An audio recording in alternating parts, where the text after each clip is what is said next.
Abşeronda yolda oynayan azyaşlı motosiklet vurub. Doğru xəbər Azərbaycan bildirir ki, hadisə Masazır qəsəbəsində qeydə alınıb. Belə ki, 19 yaşlı Fuad Babaşov motosikletlə hərəkətdə olarkən qəfil qarşısına çıxan 4 yaşlı Atilla Bağırov vurub. Ağır xəsarət alan uşağın həyatını xilas etmək mümkün olmayıb. Faktla bağlı araşdırma aparılır. Füzuli rayonunda 15 yaşlı yeniyetmə su kanalında boğulub. Hadisə ötən gün Qayıdış 9 qəsəbəsində baş verib. Belə ki, 2011-ci il təvəllüdlü Hüseynov qəsəbənin ərazisindəki su kanalında çimərkən boğularaq həyatını itirib. Faktla bağlı araşdırma aparılır.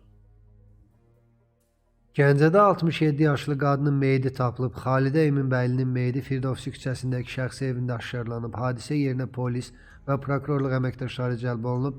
Faktla bağlı Gəncə şəhər prokurorluğunda araşdırma aparılır. Əlavə məlumatlar veriləcək.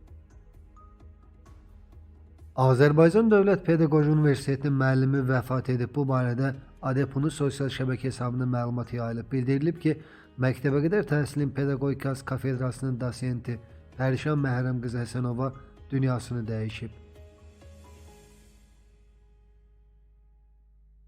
Fövqəladə Hallar Nazirliyi məlumat yayıb. Məlumatda deyilir, Sumqayıt şəhəri 42-ci məhəllədə yerləşən yaşayış binasında partlayış olub. Əraziyə Nazirliyin yanğından mühafizə xidmətinin qüvvələri cəlb olunub. Hadisə yerində əməliyyat şəraiti qiymətləndirilərkən 5 mərtəbəli yaşayış binasının 1-ci mərtəbəsində yerləşən vətəndaşa məxsus mənzilin hamam otağında yanğınla müşahidə olunmayan partlayış baş verdiyi müəyyən edilib.